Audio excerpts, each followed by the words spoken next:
என்னுடைய பெயர் அபினேஷ். என்னுடைய வயது 22. என் வீட்டில் நான், அம்மா மட்டுமே உள்ளோம். அக்கா காதல் திருமணம் செய்து கொண்டு சென்று விட்டாள். அவள் என்னுடன் பிறந்தவள் அல்ல, எனது அப்பாவின் முதல் தாரத்திற்கு பிறந்தவள். அவர் அக்காவை பெற்றெடுத்து விட்டு 2 நாட்களிலேயே இறந்து விட்டார். ஆனாலும் அம்மா எந்த பாகுபாடும் இன்றி இருவரையும் ஒன்றாகவே அன்பு காட்டி வளர்த்தார். ஆனால் அவள் படிக்க சென்ற இடத்தில் காதல் ஏற்பட்டு அவனைத்தான் திருமணம் செய்து கொள்வேன் என அவனுடன் சென்று விட்டாள். நாங்களும் எங்களது உறவினர்களும் எவ்வளவோ தடுத்தும் பயனில்லை. அவளுக்கு திருமணமான பிறகு சில வருடங்கள் எங்களுடன் பேசாமல் இருந்தாள். பின்பு அம்மாதான் மனது கேட்காமல் அவளுடன் தொலைபேசியில் பேசுவார். அப்பொழுதும் கூட தான் எங்கு உள்ளேன் என்ற விவரத்தை சொன்னதில்லை. எங்கள் வீட்டின் சிறிது தூரத்தில் அத்தையின் வீடு இருந்தது. அத்தை அம்மாவின் அண்ணனின் மனைவி. சில வருடங்களுக்கு முன்பு தொழில் தொடங்குகிறேன் என்று கூறி மாமா அனைவரிடமும் கடன் வாங்கி தொழில் செய்தார். ஆனால் அதில் பெருமளவு நஷ்டம் ஏற்பட்டது. அவமானம் தாங்க முடியாமல் ஊரை விட்டு ஓடிவிட்டார். சில வருடங்களுக்கு பிறகு திரும்பி வந்த அவர் வியாதியால் கஷ்டப்பட்டு இறந்தும் போனார். அதன் பிறகு அத்தை தான் தனக்கு தெரிந்த தையல் தொழிலை வைத்து குடும்பம் நடத்தி கணவரால் ஏற்பட்ட கடனையும் அடைத்து வருகிறார். அவருக்கு என் வயதில் ஒரு பையனும் உள்ளான். அவனுக்கு சில வருடங்களாக மன அழுத்தம் ஏற்பட்டு அனைவரிடமும் கோபப்படும் சுபாவம் உள்ளவனாக மாறிப்போனான். அத்தை தான் அவனை மருத்துவமனைக்கு அழைத்துச் சென்றார். தற்பொழுது அவன் சிகிச்சை பெற்று வருகிறான். அத்தைக்கு சிறு வயதிலேயே திருமணமானதால் ஒரு இளைஞனுக்கு தாய் என்றால் யாரும் நம்ப மாட்டார்கள். ஆனால் அதுதான் உண்மை. எங்கள் கிராமத்தில் ஏறத்தாழ அனைவரும் உறவினர்களே. ஊரில் நல்லதோ கெட்டதோ முதல் ஆளாக அங்கு நான் இருப்பேன். அதனால் அனைவருக்கும் என்னை மிகவும் பிடிக்கும். எந்த ஒரு வேலையாக இருந்தாலும் என்னிடம்தான் ஒப்படைப்பார்கள். நான் அத்தையின் வீட்டிற்கு அடிக்கடி செல்வதுண்டு. கணவர் இல்லாமலும் தனக்கு இருந்த ஒரே சொந்தமான பையனும் இப்படி மனநோய் வியாதியால் பாதிப்படைந்து மிகவும் சிரமப்பட்டார். அத்தை என்னையும் தன் சொந்த பையனைப் போலவே அன்பாக நடத்துவார். எனக்கும் அத்தையை மிகவும் பிடிக்கும். சொந்தம் என்பதை தாண்டியும் மென்மையான குணம் கொண்டவர். யாரிடமும் அதிகம் பேச மாட்டார். நல்ல குணம் கொண்டவர். அவரும் என் அம்மாவை போன்றவர்தான். அத்தையின் வாழ்க்கை இப்படி ஆகிவிட்டதே என்று நானும் சில சமயம் கவலைப்பட்டதுண்டு. அத்தை நன்றாக சமைக்கக்கூடியவர். எப்பொழுதாவது அவர் வீட்டிற்கு செல்லும் பொழுது எனக்கு பிடித்த உணவுகளை சமைத்து வைத்திருப்பார். அத்தைக்கு ஏதாவது உதவி என்றால் நானும் செய்வேன். வீட்டினில் சிறிய சிறிய வேலைகள் ஏதாவது இருந்தால் செய்து கொடுப்பேன். அவரும் என்னிடம் சில சமயம் தனது கஷ்டங்களை சொல்லி அழுததுண்டு. அப்படி ஒரு நாள் தனது மகனை பற்றி மிகவும் வருத்தப்பட்டு பேசிக்கொண்டிருந்தார். நானும் அவரிடம் எனக்கு தெரிந்த ஒரு மருத்துவர் உள்ளார், அவரிடம் அவனை அழைத்து சென்று காண்பித்தால் சரியாகிவிடும் என சமாதானப்படுத்தினேன். சொன்னது போலவே அவனை ஒரு மருத்துவரிடமும் அழைத்து சென்றேன். அவரும் பல கட்ட பரிசோதனைகளை செய்து பார்த்துவிட்டு இது அதிகமாக யோசிப்பதனால் வரும் ஒருவித மன அழுத்தம், விரைவிலேயே இது தானாகவே சரியாகிவிடும் என கூறி மாத்திரைகளை எழுதி கொடுத்தார். அவனும் சில நாட்களிலேயே பொறுமையாக நடந்து கொள்ள ஆரம்பித்தான். முன்பு போல கோபப்படுவது கிடையாது.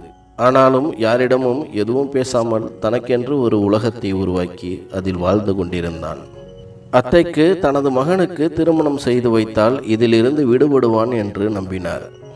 ஊரில் உள்ள சில உறவினர்களிடம் பெண் கேட்க அவர்கள் மறுத்துவிட்டனர். பின்பு தனக்கு தெரிந்த தரகரின் மூலமாக பக்கத்து ஊரில் ஒரு பெண்ணை பார்த்தார். பெண் பார்ப்பதற்கு என்னையும் அழைக்க நானும் அவருடன் சென்றேன். அனைத்தையும் பேசி முடித்துவிட்டு பெண் அலங்கரித்து வர அதுவரை பொறுமையாக இருந்த அத்தையின் மகன் பெண்ணை பார்த்ததும் கத்த ஆரம்பித்தான். அவன் நடந்து கொண்டதை பார்த்து பெண் வீட்டார் அனைவரும் பயந்து போயினர். சிலர் கோபப்பட்டு என் அத்தையிடம், ஒரு பைத்தியத்திற்கு பெண் பார்க்க வந்துள்ளீர்கள், உங்களுக்கு எவ்வளவு தைரியம் என கோபப்பட ஆரம்பித்தனர். தனது மகனை பைத்தியம் என்று கூறியதால் அத்தையால் அதை தாங்கிக் கொள்ள முடியவில்லை. அவரும் அழுது கொண்டு நின்றிருந்தார். பின்பு நானும் பெண் வீட்டாரிடம் கோபமுடன் பேசிவிட்டு இருவரையும் வீட்டிற்கு அழைத்து வந்தேன். வீட்டிற்கு வந்த பிறகும் அத்தை நீண்ட நேரமாக தன் மகனை நினைத்து அழுது கொண்டிருந்தார். நான் தான் அவருக்கு ஆறுதல் கூறி சமாதானம் செய்து வைத்தேன். ஒரு நாள் எனது வீட்டில் அம்மா மிகவும் சோகமாக இருந்தார். நான் என்னவென்று கேட்க பதில் ஏதும் கூறவில்லை. நான் வற்புறுத்தவே பேசத் தொடங்கினார். உனது அக்காவை பார்த்து சில வருடங்கள் ஆகிவிட்டது. அவள் எப்படி இருக்கிறாள் என்று காண வேண்டும் போல் உள்ளது. தொலைபேசியில் பேசினாலும் எங்கு இருக்கின்றாள் என்ற விவரங்களை ஏதும் சொல்வதில்லை. அவள் சந்தோஷமாக இருப்பதை காண வேண்டும் என்று ஆசையாக உள்ளது என்றார். எனக்கும் அம்மாவைப் போல்தான். அவளை பார்த்துவிட வேண்டும் என அடிக்கடி நினைப்பதுண்டு. வீட்டை மீறி திருமணம் செய்து கொண்டாலும் அவள் எனக்கு அக்காதான். இதற்கிடையில் நான் அத்தை வீட்டிற்கு செல்வது சிலரின் கண்களை உறுத்த ஆரம்பித்தது. சில உறவினர்கள் எனது அம்மாவிடம் உனது மகன் அடிக்கடி அங்கு செல்வது எங்களுக்கு பிடிக்கவில்லை என கூறிவிட்டு சென்றனர். ஆனால் எனது அம்மா இதையெல்லாம் பெரிதுபடுத்தவில்லை. காரணம், என்னை பற்றியும் அத்தையை பற்றியும் அவருக்கு நன்கு தெரியும். ஆனால் அத்தையிடம் அப்படியல்ல. மாமா இறந்த பிறகு சில நாட்களிலேயே எங்களது உறவினர்களில் சிலர் அத்தையிடம் தவறாக பேசியுள்ளனர். கணவர் இல்லாத உன்னை நான் பார்த்து கொள்கிறேன், எனது ஆசைக்கு இணங்கினால் மட்டும் போதும் என தனது வக்கர புத்தியை வெளிப்படுத்தியுள்ளனர். இதில் சிலர் அண்ணன் முறையுள்ளவர்களும் அடக்கம். இதை அத்தையே என்னிடம் பல முறை கூறியதுண்டு. இந்த விஷயம் பரவலாக உலாவத் தொடங்கியது.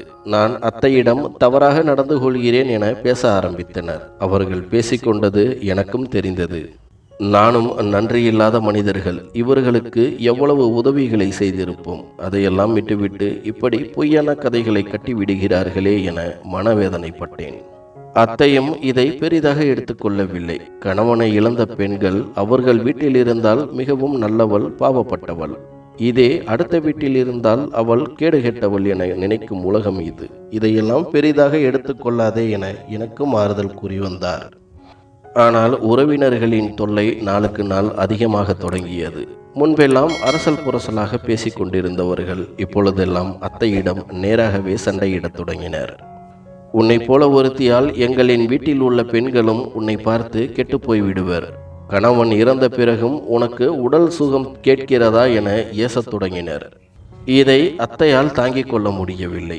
ஒரு நாள் அத்தையும் அவரது மகனும் யாரிடமும் சொல்லாமல் கொள்ளாமல் ஊரை விட்டு காலி செய்து சென்று விட்டனர். எனக்கு இதில் பெரும் வருத்தம் உண்டானது. நம்மால் தான் அத்தை இப்படி ஊரார்களிடம் கெட்ட பெயர் வாங்கி கொண்டார் என குற்ற உணர்ச்சியால் தவிக்க ஆரம்பித்தேன். நான் அவர்களது வீட்டிற்கு செல்லாமல் இருந்திருந்தால் இதெல்லாம் நடந்திருக்காதே என மனம் வருத்தப்பட்டேன். இதை பலமுறை அம்மாவிடமும் சொல்லி அழுதேன். அவரும் ஊரார்களின் பேச்சை காதில் வாங்கி கொள்ளாதே, நல்லவர் கெட்டவர் என்றெல்லாம் அவர்களுக்கு தெரியாது. அவர்களுக்கு தேவை அந்த நேரத்தில் புரணி பேசுவதில் கிடைக்கும் சந்தோஷம் மட்டுமே. நீ எதை பற்றியும் நினைக்காதே. அத்தை எங்கிருந்தாலும் அவர் குணத்திற்கு நன்றாகவே இருப்பார் என ஆறுதல் கூறுவார். அத்தை ஊரை விட்டு சென்று 1 வருடம் ஆகிவிட்டது. அவர் எங்கிருக்கிறார் என்று இதுவரை தெரியவில்லை.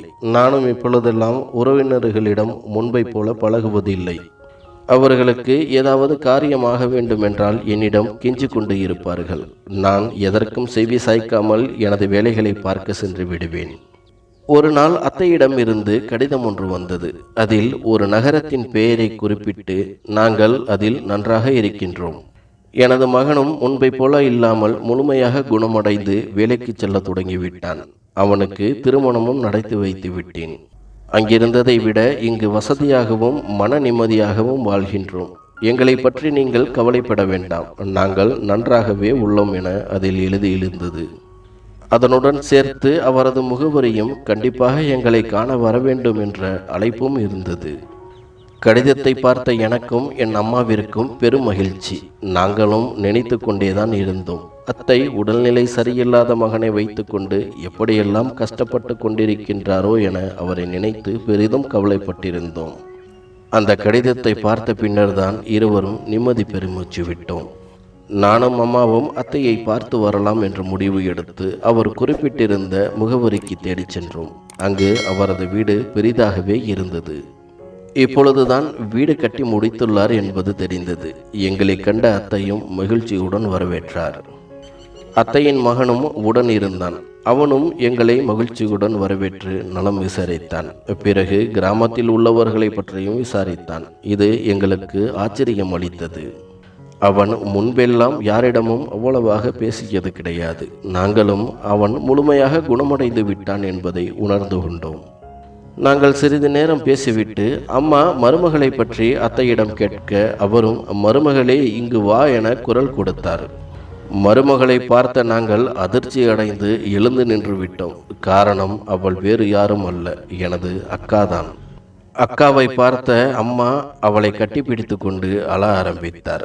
பல வருடங்களுக்கு பிறகு அக்காவை பார்த்த எனக்கும் கண்களில் கண்ணீர் வர ஆரம்பித்தது. அவளும் அம்மாவை பார்த்ததும் கதறி அழ ஆரம்பித்தாள். பிறகு எங்கள் இருவரையும் சமாதானப்படுத்தி அமர வைத்த அத்தை பேச ஆரம்பித்தார்.